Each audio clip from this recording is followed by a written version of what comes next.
कहानी की शुरुआत में हम फिलीपींस के घने जंगलों के बीचों बीच 4 अमेरिकन स्पेशल डेल्टा फोर्स को देखते हैं, जिन्हें यहाँ एक खतरनाक रेस्क्यू ऑपरेशन को एग्जीक्यूट करने के लिए भेजा गया है, जहाँ इन्हें एक CIA एजेंट को फिलीपींस के टॉप मोस्ट वांटेड टेररिस्ट अब्बू शाहिद के चंगुल से सुरक्षित छुड़ाना होगा। लेकिन सवाल ये है कि क्या यह स्पेशल फोर्स इस मिशन को सफलतापूर्वक पूरा कर पाएगी या फिर यह मिशन इन्हीं पर उल्टा भारी पड़ने वाला है। आइए जानते हैं आज की इस कहानी में। दरअसल दोस्तों, सभी सोल्जर्स यहाँ अपने मेन टारगेट अब्बू शाहिद का इंतजार कर रहे होते हैं, लेकिन तभी सोल्जर्स को वहाँ कुछ आम लोग बिंदास चलते फिरते हुए दिखाई देते हैं। ये सब देखकर सोल्जर्स कुछ भी समझ नहीं पाते कि आखिर यहाँ चल क्या रहा है। दूसरी तरफ हम बेस कैंप में एक ड्रोन ऑपरेटर को देखते हैं, जो उनके हर एक मूव को मॉनिटरिंग कर रहा होता है। दरअसल दोस्तों, इन ऑपरेटरों का काम है हालात बिगड़ने पर ड्रोन की मदद से सोल्जर्स को बैकअप देना। तभी स्पॉटर देखता है कि कुछ लोग गाड़ियाँ लेकर आ रहे हैं। बाद में उन्हें पता चलता है कि यही तो मेन टारगेट अब्बू शाहिद है। कैंप में एंटर करते ही अब्बू शाहिद के लोग वहाँ मौजूद सभी गार्ड्स और फैमिलीज को ढेर करना शुरू कर देता है। ये देख स्नाइपर कैप्टन से शूट करने का परमिशन मांगता है, लेकिन कैप्टन उसे साफ मना करते हुए कहता है, हमारा मेन टारगेट अभी भी यहाँ नहीं आया है। अगर अभी गोली चला दिया तो हमारा इतना दूर आने का कोई फायदा नहीं होगा। सभी गार्ड्स को ढेर कर देने के बाद वे लोग एक औरत को पकड़ लेते हैं, उसका सिर धड़ से अलग करने के लिए। ये सब देख बाकी टीम मेंबर्स भी कैप्टन से रिक्वेस्ट करते हुए कहता है, मिशन अपने जगह है सर, आप चाहे कुछ भी कह लो, लेकिन है तो हम सोल्जर्स ही ना। अगर हम नहीं तो और कौन इनका मदद करेगा। लेकिन कैप्टन किसी का एक भी बात नहीं सुनता। दूसरी तरफ वे लोग एक झटके में उस औरत को भी ढेर कर देते हैं। इसके बाद ये बेरहम लोग उस औरत के बच्चे को भी पकड़ कर लाते हैं, उसका सिर कलम करने के लिए। लेकिन इस बार स्नाइपर अपना स्नाइपर रीलोड करते हुए कहता है, भाड़ में जाओ कैप्टन, ये सब मैं नहीं देख सकता। इस बार तो मैं बिल्कुल भी नहीं रुकने वाला। तभी स्पॉटर यह इन्फॉर्मेशन तुरंत ड्रोन ऑपरेटर तक भेज देता है। वही ऑपरेटर सभी को साफ साफ कह देता है कि अगर तुम लोगों ने गोली चलाई तो वहाँ से लौट पाना लगभग नामुमकिन है, क्योंकि वहाँ अंदर काफी ज्यादा मिलिटेंट मौजूद है और तुम लोग बस 4 हो, वह भी लिमिटेड हथियारों के साथ। अगर तुम लोगों को उस बच्चे को बचाना है तो कुछ भी मत करो। मैं वहाँ एक मिसाइल लॉन्च कर रहा हूँ ताकि तुम लोगों के लिए आसानी हो सके। इतना कहते ही ऑपरेटर वहाँ एक मिसाइल लॉन्च कर देता है, और जैसे ही वह आतंकी बच्चे को मारने ही जा रहा था, तभी वह मिसाइल आकर पूरा बेस कैंप उड़ा देता है। इसी के साथ वह बच्चा भी वहाँ से भागने में सफल हो जाता है। बच्चा तो बच गया, लेकिन सोल्जर्स को यह नहीं पता होता कि आगे कितना बड़ा मुसीबत आने वाला है। तभी हम 3 आतंकियों को बंकर से निकलते हुए देखते हैं। वह तुरंत सभी को अलर्ट करते हुए कहता है, कैंप में अटैक हो चुका है, फौरन पहुँचो यहाँ। वही हम देखते हैं, स्पॉटर बेचारा उसी बंकर का ऊपर मौजूद है। वह कोशिश करता है धीरे धीरे वहाँ से निकलने का, लेकिन एक मिलिटेंट आवाज सुन उसे देख लेता है। फिर क्या था दोस्तों, और कोई रास्ता न देख सभी सोल्जर्स मिलकर तीनों को एक ही झटके में ढेर कर देता है। वही गोलियों की आवाज सुन बाकी मिलिटेंट्स भी पीछे से उन पर स्ट्राइक कर देते हैं। वही सोल्जर्स एक दूसरे को कवर देते हुए मिलिटेंट्स का सामना करने लगते हैं, लेकिन इतना मारने के बावजूद वहाँ मिलिटेंट की संख्या कम होने के बजाय बढ़ती ही जा रही थी। इसी बीच एक सोल्जर पर कुछ मिलिटेंट चढ़ जाते हैं और उसे कुछ बुलेट्स लग जाते हैं, लेकिन घायल होने के बावजूद वह पत्थर में कवर लेकर उन पर काउंटर फायरिंग करने लगता है। दूसरी तरफ एक मिलिटेंट गाड़ी से निकलकर वहाँ RPG मिसाइल लॉन्च कर देता है। वहीं सोल्जर्स किसी तरह बाल बाल बच जाते हैं। दूसरी तरफ घायल सोल्जर को एक और बुलेट लग जाता है, जिस वजह से उसका हालात और बिगड़ने लगता है, लेकिन वह फिर भी अपना पिस्टल निकालकर मिलिटेंट को मारता रहता है। तभी वहाँ स्पॉटर पहुँच जाता है और उसका खून रोकने का कोशिश करता है, लेकिन तब तक काफी देर हो चुका था। उसको काफी ज्यादा बुलेट लग चुके थे, जिस वजह से वह कुछ ही देर में शहीद हो जाता है। स्पॉटर तुरंत ये इन्फॉर्मेशन बाकी टीममेट्स को भेज देता है। वहीं कैप्टन कहता है, तुम तुरंत निकलो वहाँ से, अकेले मत रहो। दूसरी तरफ आतंकी लगातार उन पर RPG मिसाइल बरसाता ही रहता है। कैंप से भी मिलिटेंट लगातार फायरिंग करता ही रहता है, लेकिन कैप्टन और स्नाइपर किसी तरह उन्हें डाउन करता जाता है, लेकिन आतंकी कम होने का नाम ही नहीं लेता। वहीं स्पॉटर तुरंत सिचुएशन को मेजर रसेल तक भेज देता है। सूचना मिलते ही मेजर उनके बैकअप के लिए वहाँ एक मिसाइल लॉन्च कर देता है। दूसरी तरफ आतंकी एक और RPG छोड़ देता है, जिस वजह से इस बार कैप्टन और स्नाइपर बुरी तरह घायल हो चुका था। ये सब देख स्पॉटर वहाँ से भागने लगता है, लेकिन पीछे से एक और मिलिटेंट उस पर भयानक लेवल का मशीन गन चलाने लगता है। तभी उस पर भी एक RPG लॉन्च कर दिया जाता है, जिस वजह से वह पहाड़ से फिसलकर सीधा नीचे गिर जाता है। वह तुरंत वहाँ से निकलकर एक जंगल में छुप जाता है। वह इतना ज्यादा घबरा जाता है कि वह तुरंत बेस में इन्फॉर्मेशन भेजते हुए कहता है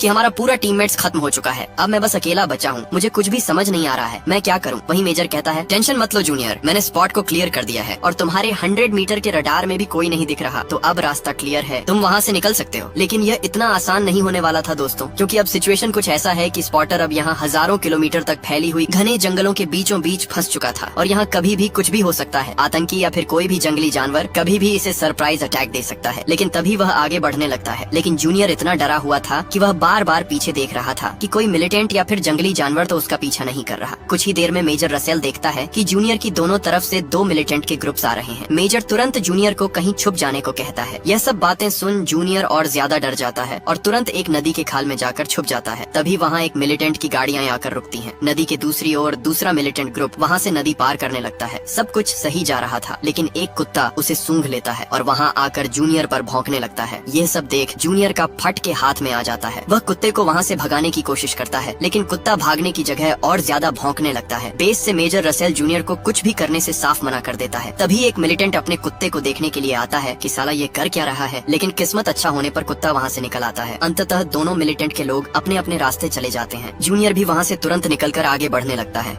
रात होते ही मेजर जूनियर को रेस्क्यू करने के लिए लोकेशन में एक हेलीकॉप्टर भेजता है। वहीं जूनियर भी अपने नाइट विजन से लोकेशन को सिक्योर कर लेता है ताकि हेलीकॉप्टर लैंडिंग करते हुए कोई आतंकी हमला न कर दे। वहीं जूनियर मेजर को कंफर्म कर देता है कि रास्ता साफ है, आसपास कोई भी मिलिटेंट मौजूद नहीं है। लेकिन जैसे ही हेलीकॉप्टर उसे रेस्क्यू करने के लिए लैंडिंग करता है, अचानक चारों तरफ से आतंकी भयंकर तरीके से गोलाबारी शुरू कर देते हैं। हेवी मशीन गन से लेकर आरपीजी तक लगातार चलाते ही जाते हैं। काउंटर अटैक में हेलीकॉप्टर से भी सोल्जर्स अंधाधुंध गोली चलाते जाते हैं, क्योंकि बेचारे पहले मारे तो मारे किसे, चारों तरफ से इतना भयंकर तरीके से गोलाबारी चलती है कि हेलीकॉप्टर ज्यादा देर संभल नहीं पाता और मजबूरी में जूनियर को वहीं छोड़कर चला जाता है। इसी बीच जूनियर मेजर से कहता है कि ड्रोन से पूरा लोकेशन उड़ा दीजिए, वरना आज यह लोग मुझे नहीं छोड़ने वाले। फिर क्या था दोस्तों, मेजर वहाँ तुरंत एक मिसाइल लॉन्च कर देता है, जिस वजह से सभी आतंकी एक ही झटके में ढेर हो जाते हैं। लेकिन गोलाबारी यही नहीं रुकती, अभी भी तीनों तरफ से गोलियां लगातार चलती ही जा रही थी। वहीं जूनियर मेजर से कहता है कि ये साले आज मुझे मारे बिना नहीं जाने वाले। वहीं मेजर कहता है, हौसला रखो जूनियर, तेरे लिए मैं एक फाइटर जेट भेज रहा हूँ। कुछ ही देर में पायलट मेजर से कम्युनिकेट करते हुए उसे लोकेशन से दूर हटने को कहता है, क्योंकि लोकेशन अब तहस नहस होने जा रहा है। इतना कहते ही फाइटर पायलट वहाँ भयानक स्ट्राइक मार देता है, जिस वजह से आतंकियों का लोकेशन एक ही झटके में तहस नहस हो जाता है। लेकिन दूसरी तरफ के दुश्मन अभी भी लगातार गोलियां बरसाते ही रहते हैं, जिस वजह से फाइटर पायलट को एक और स्ट्राइक मारना पड़ता है। लेकिन इस बार पायलट जूनियर को वहाँ से भाग जाने को कहता है, क्योंकि इस बार वह पूरा जंगल ही उड़ाने जा रहा है। इतना कहते ही वह अपना फाइनल स्ट्राइक मार देता है और इस बार कहीं जाकर आखिरकार सभी मिलिटेंट ढेर हो जाते हैं। वहीं मेजर कंफर्मेशन करते हुए कहता है कि लोकेशन पूरा क्लियर हो चुका है, अब तुम आगे बढ़ सकते हो। वहीं धीरे धीरे सुबह हो जाता है और जूनियर भी लगातार आगे बढ़ता जा रहा है, लेकिन अचानक उसका पैर फिसल जाता है और वह सीधा पानी में जा गिरता है। वहीं मेजर देखता है कि जूनियर के पानी में गिरने की आवाज सुनकर कुछ आतंकी उसकी ओर आ रहे हैं। ये सुनते ही जूनियर अपना राइफल ढूंढने लगता है, लेकिन वह देखता है कि राइफल तो कुछ ज्यादा ही दूर में गिर गया है, इसलिए वह अपना पिस्टल निकाल लेता है और उनके आने का इंतजार करता रहता है। जैसे ही आतंकियों का थोबड़ा दिखता है, जूनियर उन पर कुछ गोलियां बरसा देता है और वहाँ से तुरंत भाग जाता है, क्योंकि उसे समझ में आ चुका था कि एक पिस्टल से वह कभी भी AK-47 जैसे भयंकर राइफल के साथ नहीं लड़ सकता। कुछ दूर आगे जाकर जूनियर एक झरने से सीधा नीचे कूद जाता है। जैसे ही किनारे में उसकी आंखें खुलती हैं, वह देखता है कि वह पकड़ा जा चुका है। वे लोग जूनियर को पकड़कर अपने कैंप में ले जाते हैं और उसे बंदी बनाकर टॉर्चर करने लगते हैं। तभी हम बाहर एक मिस्टीरियस मैन को उस कैंप की ओर जाते देखते हैं, जहाँ जूनियर को बंदी बनाकर रखा गया है। वह दोनों आतंकियों को एक झटके में ढेर कर देता है। दरअसल यह था कैप्टन चार्ली। जी हाँ दोस्तों, कैप्टन जिंदा बच गए थे। वहीं वह जूनियर का हौसला बढ़ाते हुए कहता है कि हमें यह मिशन हर हाल में पूरा करना होगा, चाहे इसके लिए हमारी जान ही क्यों न चली जाए। इतना कहते ही वे दोनों कैंप से कुछ पानी और हथियार लेकर आगे निकल पड़ते हैं। कुछ दूर आगे बढ़ने के बाद जूनियर एक पहाड़ में चढ़कर बेस में कांटेक्ट करने का कोशिश करता है। कांटेक्ट होते ही मेजर उसका लोकेशन पूछने लगता है, ताकि वह उसे पिकअप करने के लिए हेलीकॉप्टर भेज सके। वहीं जूनियर बताता है कि कैप्टन जिंदा है मेजर, और हम चाहे कुछ भी कर लें, हम यहाँ से नहीं निकल सकते, क्योंकि यहाँ घने जंगलों के साथ साथ चारों तरफ हजारों मिलिटेंट कैंप मौजूद है और अब हम मेन कैंप के जस्ट आगे ही रुके हुए हैं। तो हम दोनों ने फैसला किया है कि हम ये मिशन कंप्लीट करके ही वापस लौटेंगे। आप बैकअप के लिए ड्रोन तैयार रखिए। यह सुनते ही मेजर उस लोकेशन को तबाह करने के लिए 3 स्ट्राइक शेड्यूल कर देता है। दूसरी तरफ कैप्टन जूनियर को समझाता है कि तुम्हें कुछ नहीं करना है, बस मेरे पीछे रहकर मुझे कवर देते रहो, मैं अकेला ही सबको संभाल लूंगा। इतना कहते ही वे दोनों कैंप की ओर बढ़ने लगते हैं। वहीं बेस में मेजर को खबर मिलती है कि उसकी वाइफ को हॉस्पिटल ले जाया गया है, क्योंकि उसकी वाइफ प्रेग्नेंट है और पेन शुरू हो चुका है। इसलिए मेजर कर्नल वेसल को जिम्मेदारी सौंप के चला जाता है। कैंप में एंटर करते ही कैप्टन मिलिटेंट्स को सुलाना शुरू कर देता है। और दोस्तों, यहाँ इनके पास बस 12 मिनट का समय है। 12 मिनट के बाद यह पूरे कैंप में तीनों स्ट्राइक लॉन्च कर दिया जाएगा, इसलिए इन्हें 12 मिनट के अंदर ही उस CIA एजेंट को रेस्क्यू करके तुरंत इस लोकेशन से निकल पड़ना पड़ेगा। घर में एंटर करते ही वह देखते हैं कि 2 गार्ड बिंदास बैठकर चिल मार रहा है। वहीं कैप्टन चाकू निकालकर पीछे वाले गार्ड पर अटैक कर देता है और कुछ ही सेकंड में दोनों को ढेर कर देता है। लेकिन तभी और गार्ड आकर उन पर हमला कर देता है, लेकिन अंततः जूनियर और कैप्टन मिलकर सभी को ढेर कर देते हैं। बाहर निकलते ही कुछ मिलिटेंट वहाँ गाड़ियां लेकर आ जाते हैं और उन पर फायरिंग करने लगते हैं, लेकिन इन्हें भी दोनों मिलकर एक ही झटके में ढेर कर देते हैं। कुछ दूर आगे बढ़ने पर कुछ और गार्ड उन पर हमला कर देते हैं और इस बार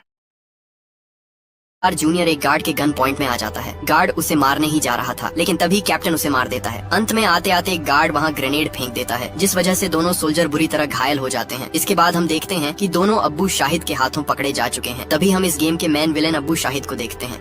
तभी वह कैप्टन को बाहर निकालकर बेचारे को वहीं ढेर कर देता है। ये सब देख जूनियर पागलों जैसे चिल्लाने लगता है, क्योंकि कैप्टन उसके लिए भाई जैसा था जो हमेशा उसे बचाते ही आया है, लेकिन वह उसके लिए कुछ भी नहीं कर पाया। इसके बाद अबू शाहिद जूनियर को भी बाहर निकालकर उससे पूछने लगता है कि तुम लोगों को यहाँ किसने भेजा है और यहाँ किस लिए आए हो। वहीं जूनियर उन्हें कुछ भी बताने से साफ मना कर देता है। जूनियर के मुंह से ये सब सुनकर अबू शाहिद जूनियर पर 3rd डिग्री टॉर्चर करना शुरू कर देता है, लेकिन लाख कोशिश करने के बावजूद जूनियर उसे कुछ भी नहीं बताता। लेकिन अबू शाहिद यही नहीं रुकता, वह जूनियर को एक बाथटब में डालकर फिर से टॉर्चर करने लगता है। लेकिन तभी 12 मिनट पूरे हो चुके थे और उस लोकेशन पर पहला स्ट्राइक लग चुका था, जिस वजह से पूरा लोकेशन तहस नहस हो जाता है। बाकी आतंकी सभी ढेर हो जाते हैं, लेकिन पानी के अंदर रहने की वजह से जूनियर वहाँ बच जाता है। इसके बाद जूनियर उस CIA एजेंट को घायल अवस्था में देखता है, जिसे रेस्क्यू करने के लिए आज उसके सभी साथी मारे जा चुके हैं। वह उसे रेस्क्यू करके बाहर ला ही रहा था कि तभी जूनियर वहाँ अब्बू शाहिद को देखता है। उसको देखते ही जूनियर का खून खौल जाता है और वह उसे सीधा नरक भेज देता है। दूसरी तरफ हेडक्वार्टर से फाइनल स्ट्राइक करने के लिए वहाँ एक फाइटर जेट भेज दिया जाता है, क्योंकि उन्हें लगता है कि उनके सभी सोल्जर्स मारे जा चुके हैं, जिस वजह से अगर कोई आतंकी कैंप में बचा भी है तो उन्हें ढेर किया जा सके। लेकिन तभी जूनियर घायल हालत में उस CIA एजेंट को लेकर बाहर निकलता है। वहीं उसे पता चलता है कि पूरे कैंप को उड़ाने के लिए वहाँ फाइटर जेट भेजा जा चुका है। तभी जूनियर तुरंत अपने सैटेलाइट फोन से मेजर से संपर्क करता है, लेकिन उस समय मेजर बेस में नहीं बल्कि अपनी वाइफ के लिए सुपरमार्केट में दवा ले रहे थे। वहीं जूनियर बताता है कि मैं अभी कैंप में जिंदा हूँ और हमारा CIA एजेंट भी अभी सेफ है, तो तुरंत स्ट्राइक को रोक दो। ये सुनते ही मेजर सब कुछ छोड़ छाड़ कर सीधे बेस की ओर निकल पड़ता है, ताकि अगर समय रहते पायलट को रोका नहीं गया तो वे लोग पूरा बेस कैंप उड़ा देंगे। इसी बीच जूनियर बार बार बेस में संपर्क करने की कोशिश करता है, लेकिन सभी सोल्जर्स वहाँ मैच देखने में ही बिजी रहते हैं और कोई भी कॉल नहीं उठाता। बेस में पहुँचते ही मेजर तुरंत ऑपरेशन रूम में जाकर कंट्रोल अपने हाथ में ले लेता है और पायलट को मिशन तुरंत एबॉर्ट करने का ऑन ऑर्डर देता है। एकदम आखिरी मोमेंट में ऑन ऑर्डर मिलते ही पायलट आखिरकार मिशन एबॉर्ट कर देता है और कैंप के ऊपर से उड़कर चला जाता है। इसके बाद मेजर तुरंत वहाँ एक हेलीकॉप्टर भेज देता है उन तीनों को रेस्क्यू करने के लिए। और दोस्तों, 24 घंटे के इस भयानक मिशन के बाद सिर्फ जूनियर ही बच पाता है। इसी तरह हमारी आज की